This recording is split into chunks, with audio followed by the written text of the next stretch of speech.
بسم الله الرحمن الرحيم إن الحمد لله نحمده ونستعينه ونستغفره ونعوذ بالله من شرور أنفسنا ومن سيئات أعمالنا من يهده الله فلا مضل له ومن يضلله فلا هادي له ونشهد أن لا إله إلا الله وحده لا شريك له ونشهد أن محمدا عبده ورسوله أما بعد السلام عليكم ورحمة الله وبركاته.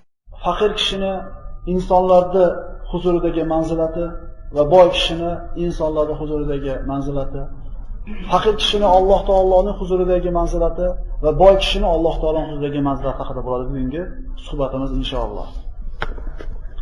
Faqir kishi har qaysi zamonda ham faqir kishi. Go'yoki odamlar unga qilayotgan munosabatiga qarasak, kambag'al bilan qo'l berib ko'rish go'yoki tahorat ketkizib qo'yadigandek. U bilan yaqin yursa bir kasal yuqtirib qo'yadigandek. Undan uzoq bo'lishlik go'yoki bir kasaldan qochgandek qaraladi insonlar tomonidan. Faqir kishi unga qilinayotgan munosabatni ko'rib, qalbi ozor chekkanligidan qani iloji bo'lsa qo'lini ilonni og'ziga tiqib zaharni olsa-yu, og'ziga solib yutib olsa, dunyoda mana shu bir xorligini, insonlarni unga qilayotgan xor muomalasidan qutulib olsa. Lekin bu narsaning iloji bo'lmaydi. Insonlar bor, tirikligida o'lik bo'ladi. İnsanlar bor, o'lgandan keyin ham tirik bo'ladi. İnsanlar bor, Allohni tanimaydi, Robbisini eslagan kishi bilan, Robbisini eslamagan kishi dedi Rasululloh sollallohu alayhi vasallam, tirik inson bilan o'lik insonga o'xshaydi dedi. Demakki inson Allohni tanimasa ekan, tirikligida o'lik u. Va insonlar bor, Allohning ibodati bilan, Allohning roziligi bilan ovora bo'lib yashaydi, ular o'lgandan keyin ham tirik bo'ladi. Bu Imom Buxoriy deysizmi, sahobalar deysizmi, boshqa salafus solihinlar. Tirik bo'lib o'lik yashashlikdan Alloh saqlasin. Insonlarda huzurida kambag'alni, faqir kishini hayoti mana shunday bir e'tiborda bo'ladi. Endi boychi boy. Boy hamma zamondagi boy. Xuddi kambag'al hamma zamondagi kambag'al bo'lgan singari.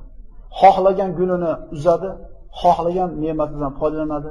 Agar boy xohlagan gulini uzayotgan bo'lsa, kambag'al ana shu gulni ishtaho qilib hidab qo'yadigan bo'lsa, haddingni oshmagin deyiladi. Bu gulni hidlashlikka ham haqqi bo'lmaydi. Alloh taoloning huzuridagi kambag'alning manzilati qanday bo'ladi? Imom Ahmad o'zining musnadlarida keltirgan hadisda Rasululloh sollallohu alayhi vasallamdan Abu Zar G'iforiy rivoyat qiladi quyidagi hadisda. Rasululloh sollallohu alayhi vasallam bilan masjidda o'tirganida deydi. Vaqtni tejashlik uchun arabcha matnni o'qimayapmiz. Lekin sahih hadis mana tahrijini aytib o'tyapmiz. Imom Ahmadda keltirilgan hadis. Payg'ambar sollallohu alayhi vasallam menga qarab turib, mana shu masjidda dedi. Eng hurmati, martabasi yuqori bo'lgan odamni bir topinchi, qaysi odam ko'rinarki ko'zga dedi. Abu Zar G'iforiy ko'zini shunday yugurib turdi-da, eng zo'r kiyimni kiygan, kelishgan, buni hatto bir boy badavlatligi bilinib turgan odamni ko'rsatdi, u odam dedi. Rasululloh aytdi, endi martabasi, odamlarning nazdidagi hurmat darajasi pastroq bo'lgan odamni ko'rsatingchi dedi. Abu Zar G'iforiy shunday qaradi-da, ko'ylaklar yudagan, ko'rinishdan bir faqir ko'ringan kishiga ona odam dedi. Rasululloh sollallohu alayhi vasallam aytdiki, qiyomat kunida ana shu boy badavlat kiyinganda qadam yer yuzida to'ldirib bo'lsa-yu, bularda hammasi mana bu faqirni holatishli bo'lmaydi Allohning huzurida dedi. Keyingi hadisda Imom Buxoriy keltirgan hadis, sahobalar bilan Rasululloh, bu bari sahih hadislar. Xususan rizqqa taalluqli bo'lganligi uchun bu kitobdagi mana shunday jamlangan. Sahobalar bilan Rasululloh sollallohu alayhi vasallam o'tirganida Madinani badavlat, davlatmand kishilardan bittasi o'tib qoldi. Sahobalar qarab turib Rasululloh, bu kishi haqida nima deysizlar dedi. Ha, endi bu Alloh bergan odamda bu deyishdi. Agar birovga bir gapirsa, gapiga quloq solishadi. Agar birovni bir qiziga sovchi qo'ysa, albatta quruq qaytarishmaydi. Agar birovni himoyasiga olsa, bu falonchining himoyasidagi odam deb undan qo'rqishadi. Rasululloh sukut qildi.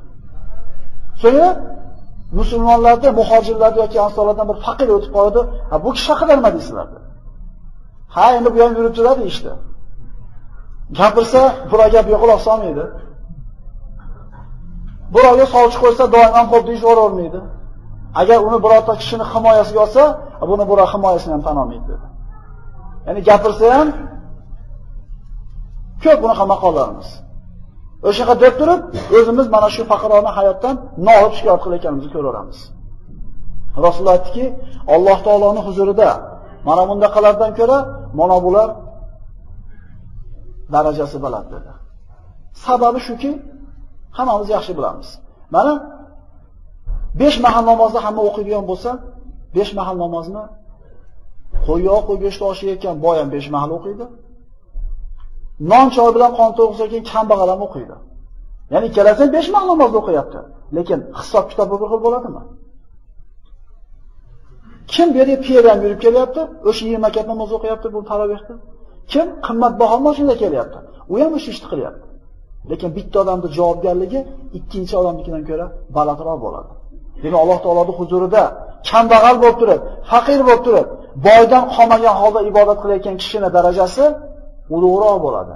Agar kishi o'zini mana shu Alloh bergan kuniga rozi bo'ladigan bo'lsa. Ismoil alayhisalomga Alloh taolo vahiy qildi. Meni roziligimni qalblari siniq bo'lgan, qalbi yarimta bo'lgan kishilarning oldidan istang dedi. Parvardigori kim edi so'radi Ismoil alayhisalom. Ular sodiq fuqarolar dedi. Ya'ni faqir kishilarki Alloh taologa bergan va'dasida sodiq turadi. Halollikmi? Halollik. Ibodatmi? Ibodat. Taqvomi? Taqvo. Bo'lganda yaxshi bo'lib, yo'q bo'lganda osiylik qilmaydi. Ulamolar aytadi, odamlar mana hadislarda keladi, 4 xil bo'ladi. Hadis qudusida Alloh taolo aytadiki, bir bandam bor, boy qilsam eslaydi, kambag'al qilsam eslamay qo'yadi. Bitta bandamni kambag'al qilsam eslaydi, boy qilsam eslamay qo'yadi. Bir bandamni sog' qilsam meni eslaydi, kasal qilsam eslamay qo'yadi. Bir bandamni kasal qilsam eslaydi, sog' qilib qo'ysam eslamaydi. Mana 4 xil odam. Mana shu holatda qaysinisiz? Qat'iy nazar, qaysinisida bo'lishidan qat'iy nazar. Allohni eslayapsizmi demak shu holatingiz uchun yaxshi. Esdan chiqmasin. Yagona yaxshi narsa u sog'lik, boylik emas. Yagona narsa Alloh taoloning zikri. Allohning zikridamisiz? Qaysi holatda bo'lishidan qat'iy nazar, mana shu hayotingiz uchun albatta yaxshi. Qiyomat kunida Alloh subhanahu va taolo meni bandalarimdan xos bo'lgan soffati ibadi qayerda ular? Farishtalar aytadi, Parvardigor, seni xos bandalaring kim ular? Deganda bu Imom Daylamiy keltirgan bu hadisda fayaqulu fuqarol musliminal qani'ayna bi ata'i arrazuna bi qadari. Meni xos bandalarim deydi Alloh taolo. Meni bergan atolarimga rozi. Meni qadarimga, meni bergan narsamga rozi bo'lib qanoatlangan kishilar deydi. Allohning taqdiriga rozi, taqdiridan nolimaydigan odamlar. Alloh taoloning xos bandalari bo'lar ekan bular.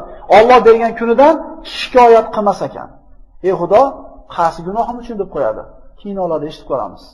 Mana shu narsa bizni o ongimizni taxtaga bilinmagan holda yozib ketadi-da, boshimizga bir musibat tushganda inna lillahi va inna ilayhi rojiun deyishni o'rniga nima deymiz?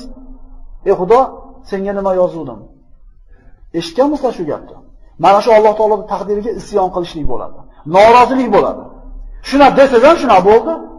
Endi inna lillahi va inna ilayhi rojiun deb rozi bo'lsam shunday bo'ldi. Allohning xos bandalari safiga kirishlik uchun Allohning berganiga qanoat qilish kerak, taqdiriga rozi bo'lish kerak. Fuqarolar jannatga boylardan albatta avval kiradi. Imom Tabaroniy keltirgan hadisda Rasululloh sollallohu alayhi vasallam aytadi, fuqaro musulmonlar jannatga to'p-to'p bo'lib borib shoshilib turadi deydi. Shunda jannatning farishtalari eshikni ochib turib, "Ye, sizlar hisob kitob qilinmadinglarmi? Boringlar hisob kitob qilib kelinglar" deydi. Hadisning mazmuni. Bu fuqarolar aytar ekanki, "Ha biz jonimiz, ruhimiz og'zimizdan chiqib ketayotgan paytda dunyoda biror narsa qoldirmaganlik hisob kitob qilingani. Va boshqalar hisob kitobda qo'rqib, hayotida turgan paytda bular jannatga kirib, yeydi, ichadi, ne'matlanadi. Hali boshqalar nima bo'lar ekan deb hisob kitob turadi bu yerda." Mus'ab ibn Umar roziyallohu anhu shahid bo'lganida kafanlagani mato topisha olmagan Uhudda.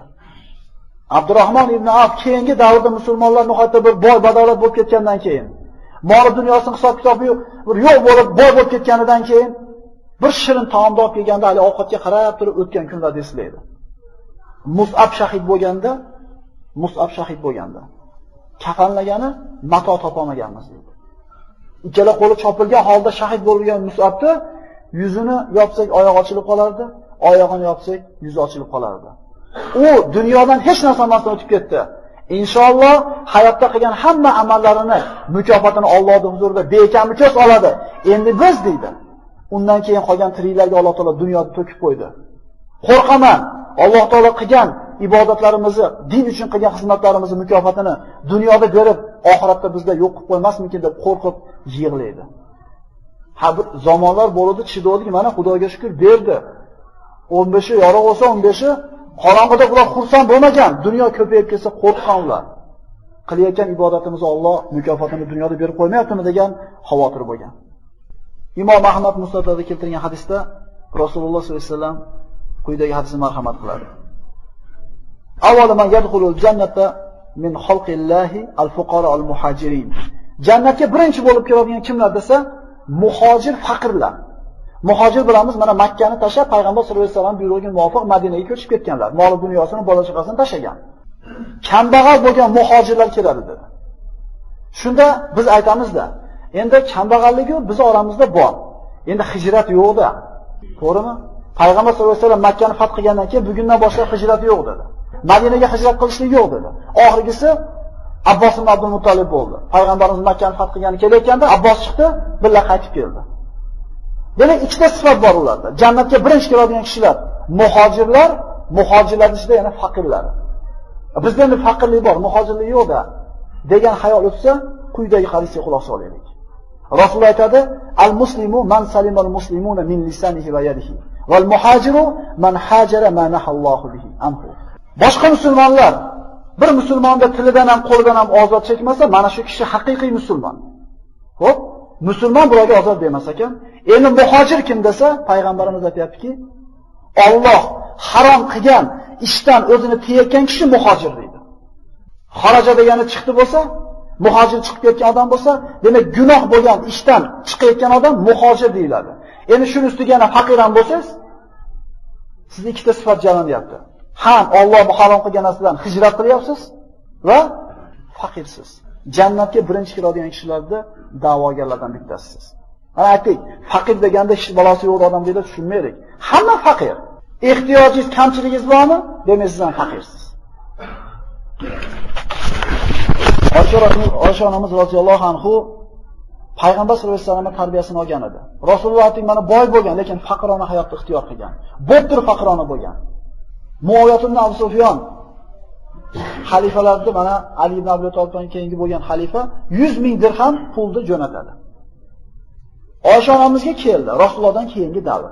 Abu Bakr, Umar, Usmon, Alidan keyingi davr. Shu pulni bir idishga soldi, bittasini qoldirmasdan tarqatib chiqdi. Tarqattirayotganda Oysha onamizni cho'risi aytdiki, "Ey ona," dedi, "shu pulni ozgina olib qoling, go'sht-bo'sh olaylik, qonimizni to'yg'izamiz va ma ustingizdagi kiyimiz yirtilib yudab qopti. Shuni bir yangiroq kiyib olsangiz bo'lmaydimi?" dedi.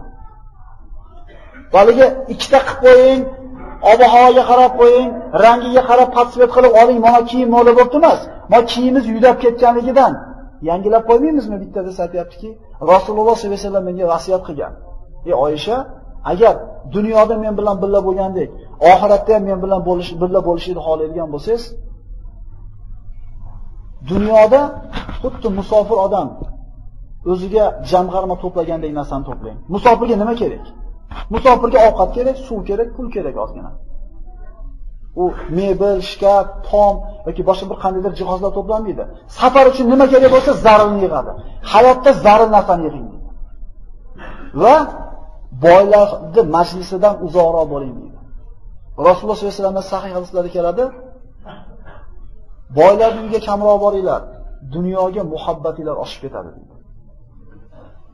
Bu darslarimiz qaysi holatda bo'lishidan qat'iy nazar Alloh bergan kuniga rozilik degan sifatda tarbiyalash kerak. Agar shu darslarni eshitsak-yu qalbimizda shu narsa tarbiya topmaydigan bo'lsa, bu darslar bizga foyda qilmayapti ekan.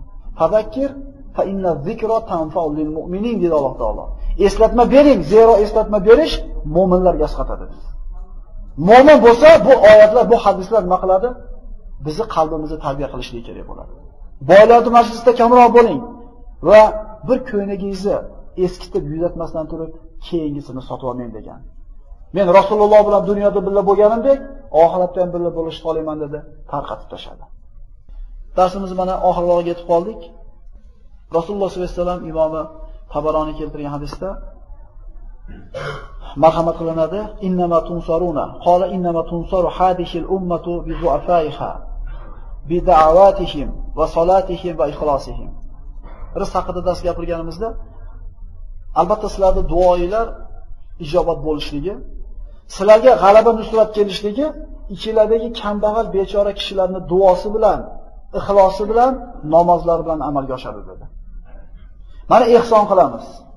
Endi hayotga qaytadigan bo'lsak, ihson nima? Ihson biz albatta dasturxon solishni tushunadi. Ihsonning ma'nosi ko'p. Endi bizni tushunchamizdagi ihson deb aytaylik. Endi 4 oqsoqol chaqirib ihson qilib qo'yaylik deymiz. 4 oqsoqol chaqiramiz. Bilamiz qanaqa oqsoqollar bo'ladi ular. Vallohu alam, kelgan 10 ta oqsoqolda yoki 4 ta oqsoqolda yarmi faqir kambag'al bo'lmaydi. Mahallani aksincha hurmatli, boy, e'tiborli, gapi o'tadigan odamlar bo'ladi. Bilasizlarmi, payg'ambar sollallohu alayhi vasallam eng yomon dasturxon deb qasam aytgan. Kambag'allari qolib, boylar o'tirgan dasturxon degan. Agar biz shu qilayotgan ihsonimizdan Allohning yuzini ko'zlab, bir hojatimizni Alloh ravo qilishini xohlab ihson qilgan bo'lsak, kambag'allarni chaqiraylik. Chunki payg'ambarimiz kambag'al bechoralarning duosi tufayli sizlarga g'alaba keladi deyapti. Qonni to'g'larda chikib chiqib yotadiganlar emas, haqiqatan shunga loyiq bo'lgan ihson talablar. Ihsonga chaqirganda ham birodarlar, dasturxonda bir chekkasiga bo'lsa 4 ta kambag'allar aytib qo'yaverdik. Agarchi uni mahallada, qavmida hurmat e'tibori bo'lib gap o'tmayotgan bo'lsa. Mana aytdik-ku, bir boy o'tib ketdi, hamma zo'r dedi, payg'ambarimiz nariga yaxshi dedi. Demak, duo ijobat bo'lishida kambag'alning duosi tezroq ijobat bo'ladi. Ibn Majah keltirgan hadisda payg'ambar sollallohu alayhi vasallam aytadi: "Ahabbul ibadi ila Alloh subhanahu va taala al-faqirul qani bi rizqihi radi anillah." Imomi Ibn Majah keltirgan hadis bilan tugatamiz.